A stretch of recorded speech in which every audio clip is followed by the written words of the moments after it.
हाँ नमस्कार, मैं सुमित द्विवेदी पवन और आप देख रहे हैं सुमित द्विवेदी पवन ऑफिशियल को।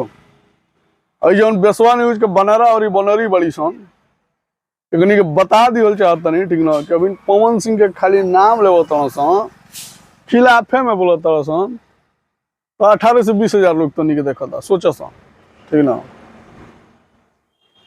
आ पवन सिंह हमनी के घर के आऊँगा ठीक बा।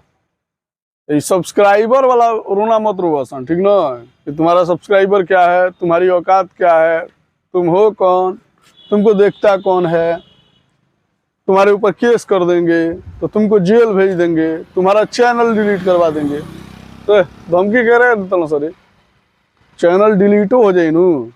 तो पवन सिंह के फैंस में इतना पावर बा ठीक ना कि 15 से 18 दिन में लाख 1.5 लाख 2 लाख सब्सक्राइबर कर दिए ठीक ना। एक को दिन में हो जाला ठीक ना, लेकिन 15 से 18 दिन ज्यादा टाइम लेला नहीं हो जब बहुत लोग तक वीडियो पहुंची, बहुत लोग तक ना पहुंचेला ठीक ना। अगर नमूना खातिर अगर जाने कोई तो बता देता नहीं ठीक ना। 2021-22 के बात हुए ठीक ना। नया चैनल क्रिएट कोई नहीं, जब हमारे चैनल पर स्ट्राइक आ गई है खेसारी लाल यादव द्वारा जब स्ट्राइक मार दिल गए भोजपुरी बचाओ चैनल पर और चैनल पूर्ण रूप से बंद हो गई रहे तो एगो चैनल क्रिएट करनी सुमित द्विवेदी पवन, खाली सुमित द्विवेदी पवन ठीक ना। तोरा भरोसा ना होई ठीक ना, कहे कि पावर देखले नहीं खे ठीक ना। कहीं होखबो करी भरोसा बकचोदी करे के तो मने कोनो सीमे नहीं खे, जोची मन करी तोची बोल सकेले। मैंने महीना दिन के भीतर 1 लाख सब्सक्राइबर हो गए रहे वो चैनल के, 1,02,000 ठीक बा। तो ये बा पवन सिंह के फैंस के पावर और पवन सिंह के साथे रहे वाला लोग के पावर ठीक ना। अभी पवन सिंह के पावर से बहुत दूर बढ़े, अभी ते अनभिज्ञ बढ़े, जानकार नहीं खस तनी के ठीक ना। सब घोड़ा काट बाल कटवाल तनी एथी कर दे तनी करा नीमन से तनी सुंदर सुशील नारी खानी तनी बन के रहबे तो तोरा के इज्जत करे में भी अच्छा लगी ठीक ना। और बनारा के कह दिए जो चैनल हेड बनता 3 लाख सब्सक्राइबर लेके वो बनारा के कह दिए ठीक ना, जो कोनो पान उनके घूमती खोल लेवे ठीक ना। चाहे चौक चौराहा पर खैनी के बिजनेस करी तो नीमन कमाई हुई ठीक ना। का पड़ल भाई यूट्यूब के धंधा में ओकरा बस के नहीं खे ठीक ना।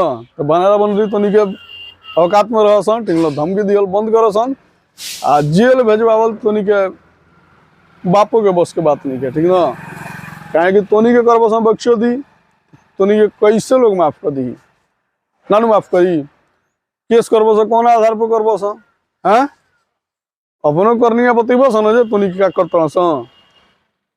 आ तोनी कहता तुम लोग के आका जानते हैं अब्बू ससुरा तोनी के बाभन हुआ सन मियाँ काट बात कहाँ से करता हूँ सर हैं हिंदू हुआ सन तो पापा कहाँ से ठीक ना।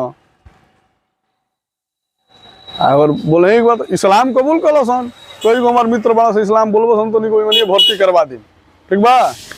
तो बकलोली बंद कर सन ठीक ना। पप्पा जी बोला सन अच्छा लगी हमारा ठीक ना, अब्बू मत कह सन ठीक ना। आ पापा जी भी कहो सन ना इतना खराब हमारे डीएनए नहीं किया ठीक ना, जो तोनी जैसा बनारा बनरी से हम पापा कहमाई अपने आप के ठीक ना। हट सुर कहीं का मत कटी वीडियो।